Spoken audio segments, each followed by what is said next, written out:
حضرت عبداللہ ابن مبارک رحمتاللہ علیہ ایک جلیل القدر اللہ کے بندے تابعین میں سے گزرے ہیں.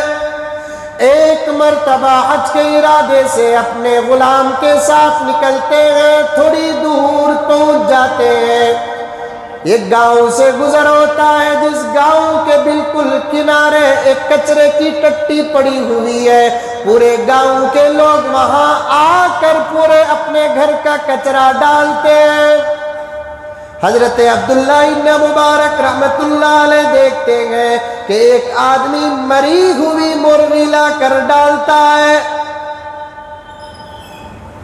مرغی ہو، بکرا ہو، گائے ہو، بیل ہو، اونٹ ہو، وہ حلال جانور جو مسلمان کھا سکتا ہے ذبح کرنے کے بعد، اگر وہی جانور مر جاتا ہے تو حرام بن جاتا ہے. اب اس مردار کو چاہے وہ مرغی ہو، چاہے وہ بکرا ہو، چاہے وہ گائے ہو، چاہے وہ اونٹ ہو، اسے کھا نہیں سکتا. اچانک ایک عورت آئی، ادھر ادھر دیکھی، کوئی نظر نہیں آیا تو فوراً اس مرغی، مری ہوئی مرغی کو بغل میں دبا کر چلے جاتی ہے. عبداللہ ابن مبارک چونکہ فقیہ تھے، محدث تھے، مفسر تھے، صرف ظاہر کو نہیں دیکھتے، تحقیق کا ملکہ تھا ان کے پاس. اس عورت کے پیچھے پیچھے چلتے ہیں کیونکہ پردے سے آئی ہے. اس کا پردہ خود اس کی دلیل ہے کہ یہ مسلمان ہے.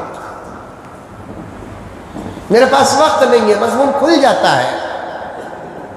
حضرت عبداللہ ابن مبارک اس عورت کو فالو کرتے ہوئے جاتے ہیں. وہ عورت گھر پہنچ کر دروازہ بند کرتی ہے تو عبداللہ ابن مبارک رحمت اللہ علیہ نے دروازہ کھٹکھٹایا اور پوچھا کہ یہ گھر کس کا ہے.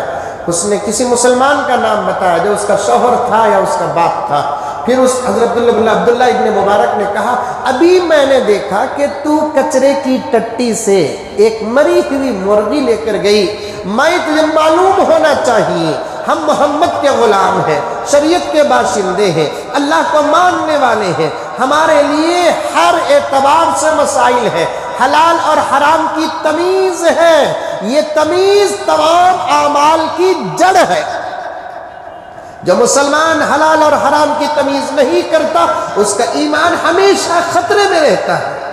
جو مسلمان حلال اور حرام کی تمیز نہیں کرتا اس کی کوئی عبادت قبول نہیں ہوتی، اس کی نمازیں قبول نہیں ہوتی، اس کے روزے قبول نہیں ہوتے، اس کا حج قبول نہیں ہوتا، اس کا کوئی کار خیر قبول نہیں ہوتا، اس کے صدقات قبول نہیں ہوتے، اس کی زکوٰۃ قبول نہیں ہوتی، اس کی قربانی قبول نہیں ہوتی. میں نے گزشتہ جمعہ اور لائیو ٹیلی کاسٹ میں کہا تھا حرام خوروں کو، سود کا کاروبار کرنے والوں کو، لاٹری چلانے والوں کو، موبائل چرانے والوں کو، ڈنڈی مار کے کمانے والوں کو، اسکراپ میں ترازو کے پلڑے کو وزنی کر کے تول کر ہندو یا مسلمان کو دھوکہ دے کر کما کر خوش ہونے والوں کو میں نے کہا کہ تمہارے اوپر تو قربانی واجب ہی نہیں ہے. جس کے پاس حرام پیسہ ہوتا ہے اس کے اوپر قربانی واجب نہیں ہے. حرام پیسہ رکھنے والا اور غریب دونوں برابر ہے. وہ پیسہ نہ رہ کر غریب ہے، اس کے پاس پیسہ رہ کر غریب ہے. آج حرام کمانے والوں کا ترہ کتنا اونچا ہے، آج حرام کمانے والوں کے سر کتنے اونچے ہیں، آج حرام کمانے والوں کی آوازیں کتنی بڑی ہے. آج کتنے حرام کمانے والے معاف فرمائے، میں سب کو نہیں کہتا، آج کتنے حرام کمانے والے کتنی مسجدوں کے ذمہ دار ہیں، آج حرام کمانے والے کتنے مدرسوں کے ذمہ دار ہیں، آج حرام کمانے والے کتنے درگاہوں کے ذمہ دار ہیں، آج حرام کمانے والے کتنے ٹرسٹوں کے ذمہ دار ہیں، آج حرام کمانے والے کتنے محلوں کے ذمہ دار ہیں. آج زمانہ ان حرام خوروں کو تولتا ہے، آج زمانہ ان حرام خوروں سے ڈرتا ہے، آج زمانہ ان حرام خوروں کی عزت کرتا ہے. یہ غریب پھلی بیچنے والا اپنی بیٹی کی شادی میں دعوت دیتا ہے، جانے کے لیے تیار نہیں ہوتا. حرام کا پیسہ، حرام کی دعوت، اگر ایسا آدمی دعوت دیتا ہے تو پھر کیا پھول کے مالے، کیا شال، کیا رومال، کیا تحفے، کیا تحائف لے کر جاتے ہیں. حرام خور تو وہ ہے جو خدا کی نظر سے گر چکا ہے، حرام خور تو وہ ہے جو رسول اللہ کی نظر سے گر چکا ہے. میرے تو رونگٹے کام جاتے ہیں، میرا تو پسینہ پسینہ نکل جاتا ہے، میں لرز جاتا ہوں. ایک جگہ پر لکھے ہیں کہ اگر کوئی حرام خور حرام پیسے جمع کر کے حج کو جاتا ہے، پھر مدینے مدینہ منورہ میں حاضری دیتا ہے، وہ نبی کے روضے کے پاس پہنچ کر گزرنے تک نبی کی روح مبارک تڑپنے لگتی ہے۔ سلام کر کے قبول ہونا بہت دور کی بات ہے۔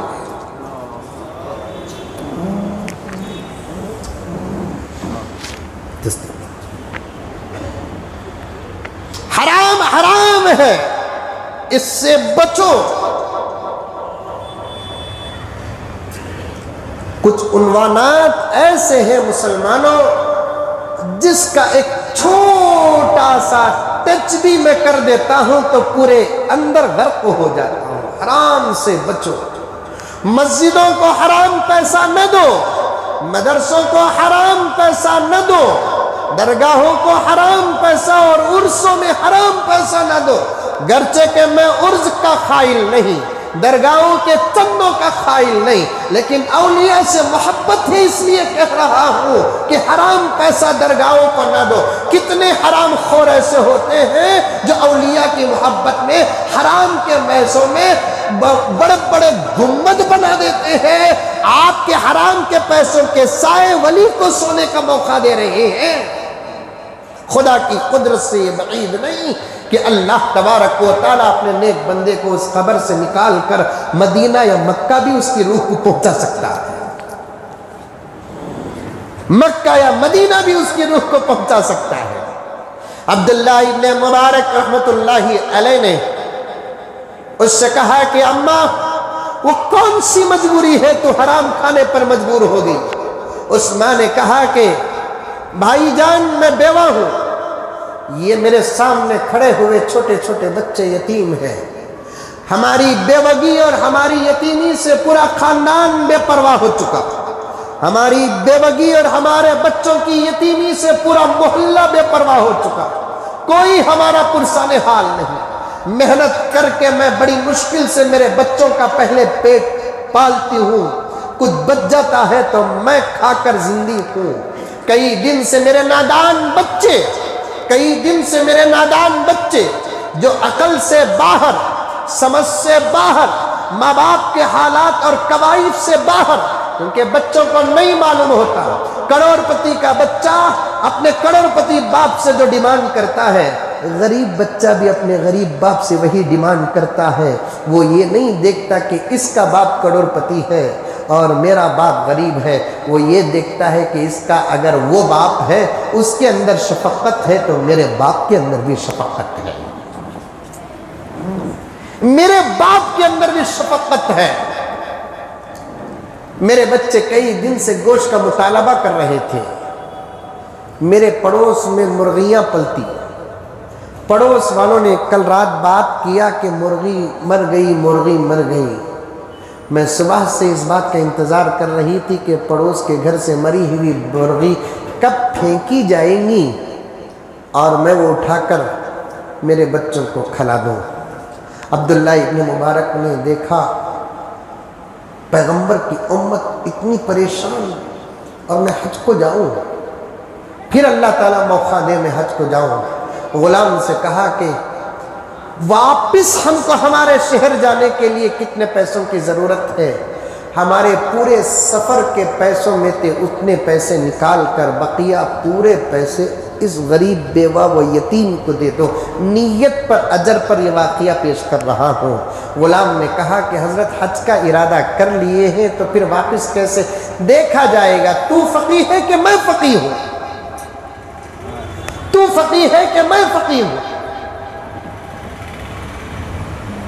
اتنا پیسہ نکال دیے، واپس جانے تک بقیہ پورا پیسہ اس بیوہ و یتیم کو دے دیتے ہیں، حضرت واپس آ جاتے ہیں۔ گاؤں والوں نے دیکھا کہ حضرت واپس آ گئے، حج نہیں کیے۔ بھلا کوئی آدمی حج کے ارادے سے جا کر واپس بھی آتا ہے؟ لوگ دیکھتے نہیں، تانے بڑا دینا شروع کر دیتے ہیں۔ کہیں تانے ہو رہے ہیں، کہیں حضرت کی مجبوری کو سامنے رکھ رہے ہیں۔ حضرت نے واقعہ بیان نہیں کیا کہ میں گیا، یہ دیکھا، یہ ہوا، کیا بھی نہیں بولے حضرت۔ جب پورا حج کا سیزن ختم ہو کر جو حاجی واپس آ رہے تھے ان کا استقبال کرنے کے لیے جب حضرت گئے، حجاج کرام نے الٹا حضرت کو پوچھا آپ کب آ گئے حضرت ہم سے پہلے؟ حضرت فرمانے لگے میں تو آیا ہی نہیں تو واپس آنے کا کیا معنی؟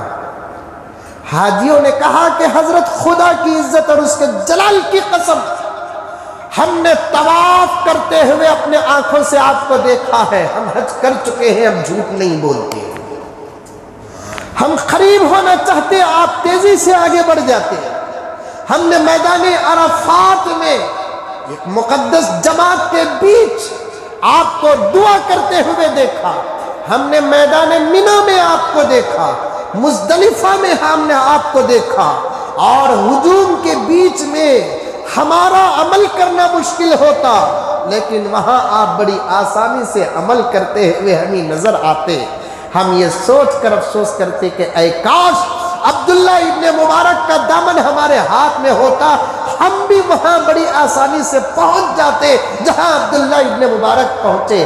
حضرت والا ہم نے مدینے میں آپ کو دیکھا، ریاض الجنہ میں اطمینان کے ساتھ نماز پڑھتے ہوئے ہم نے آپ کو دیکھا، روض اقدس میں ہم کو وہاں کے کوتوالوں پولیس ڈھکیلتی تھی سلام کر کے گزر جاؤ، لیکن ہم دیکھتے کہ آپ جب تک چاہتے کھڑے ہو کر سلام کرتے، کوئی وہاں سے آپ کو بھگانے اور اٹھانے والا نہ ہوتا۔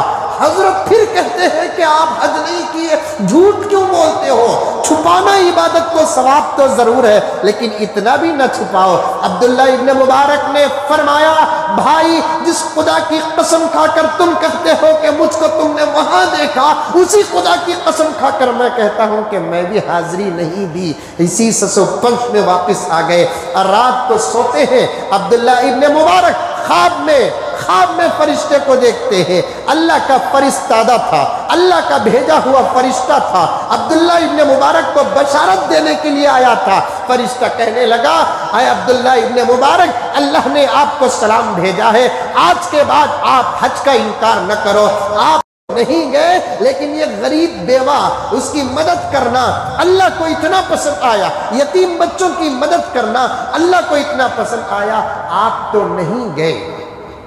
آپ کی شکل کا فرشتہ خدا پیدا کر کے حج کرا دیا، وہ بھی ایک حج نہیں، وہ قیامت تک آپ کی طرف سے حج کرتا رہے گا،